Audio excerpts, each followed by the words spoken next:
Morning, everyone. So this video is about the tournament coming up. It's a team event called the Gauntlet. So I already made a video about the Blitz tournament, which is a short singles event. So the Gauntlet is a bigger event, which will take place over several weeks, but it's a different format than what we've done before. So it is a 3 week event, at least round one is, and the idea is of this event in general is I think there was some list burnout, especially over 6 weeks. If you're near coming in last, you really don't have the motivation to play. And so there's a lot of handshakes, 10-10s in the last rounds, which I don't like because half the teams actually wanted to play. So in order to keep it a little fresh but keep that team aspect everyone loves, here is the Gauntlet. So how does this work? Well, there's going to be teams of three, and it's going to be a 3 week event. And so what we're going to do is, depending on how many teams we get, and if you look at the sign-up sheet right now, we already have over 20 teams. So I'm pretty sure it's going to happen the way I think it is. And if you're singles, you can come over here. And there's a link I'll put a link to the tournament pack and to the sign-up sheet. So essentially what happens is, after all the teams are registered, and you have till the 4th to register your team, and hopefully we get a nice even amount of teams, but what's going to happen is I'm going to do a live, probably on Twitch or my YouTube. Somehow I'm going to do a live pairing group draw.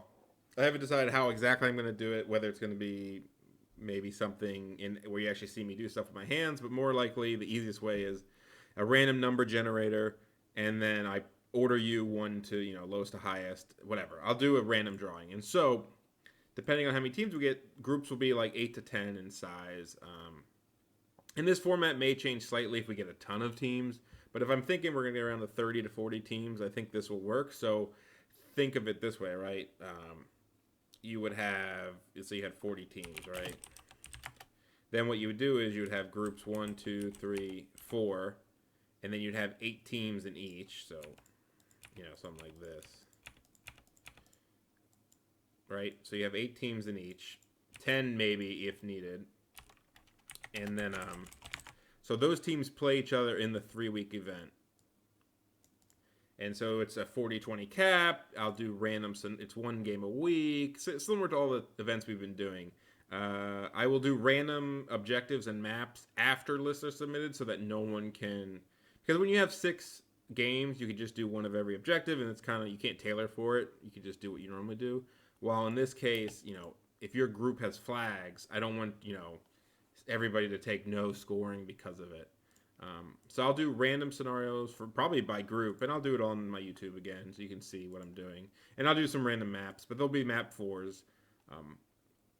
And then the top 2 groups, 2 from each group, will then move on to the next round. So let's say, these 4 teams made it, and now the next week, or I haven't decided the timing of it, probably at least a week gap for lists.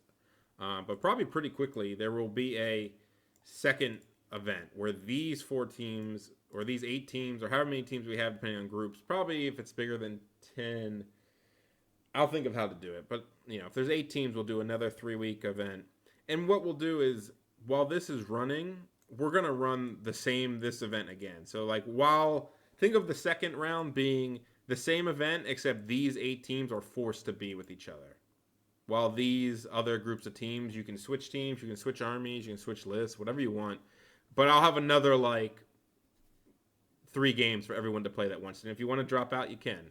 Hopefully, if you're one of the top 8 teams, you don't drop out. But you will be replaced by somebody from your group if you do leave. So and these groups can actually change their lists and armies as well. So, if you see, maybe a little bit of metagame. Maybe, in the group stage, if your group isn't too hard, you don't play your best armies so that you can't be scouted, or you just change up to be whatever.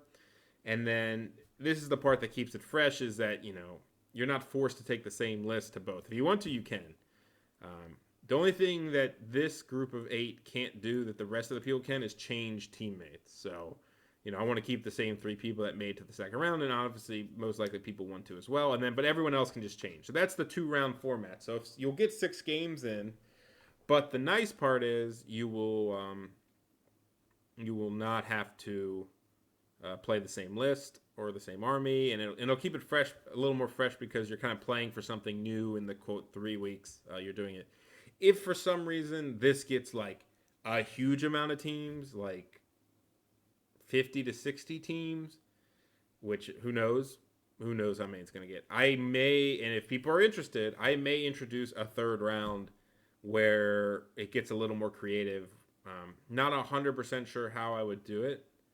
Let's just take an example. If I did get 80 teams is a lot. That's 240 people. Let's just say if I got 60 teams. This actually isn't 40 teams. This is only 32 teams. So let's just say I got 60 teams. And then I did groups of 10. And I'd have 6 of them.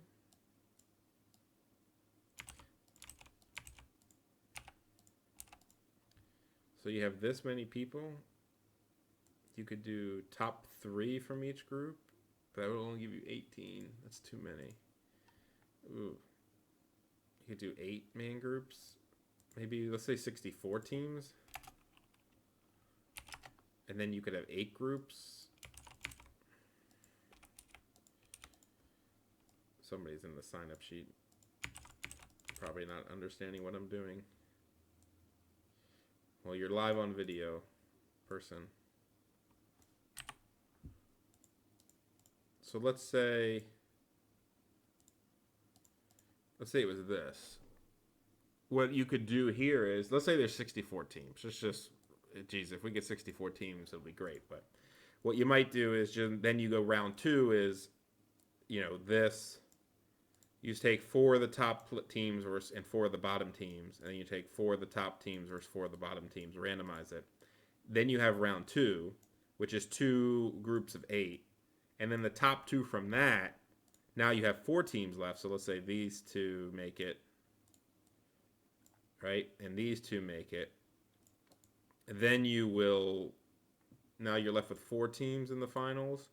If they want, this is all, if we get enough teams and they want it, these 4 teams can do a 3-week event round robin where they all have to play each other, and that decides the winner. It'd be a 9-week event, it'd take over a long time to do it. But I think, 1, if you're winning, you kind of keep interested if you keep winning. But 2, like I said, there will always be a side event that is like the same thing. So you can keep playing. And that's the great part. It kind of sucks, if you're not. But I guess it doesn't suck because a lot of people know they're not in it to win it, right? They're just in it to play games and meet new people. So I guess it's not as important as I thought. Yeah, but that'd be cool. So that's the idea of, how, depending on how big it is, how it's going to go. It could be 2 rounds. It could be 3 rounds. It could stay 2 rounds if people don't want to keep playing more. But like I said, 3 weeks so you can come in and out of it as needed. Again, here's all the stuff. It shouldn't be that complicated. It's kind of like we did with everything else. I just want to explain the new way we're going to do it. So get your team signed up, and come and have fun with us.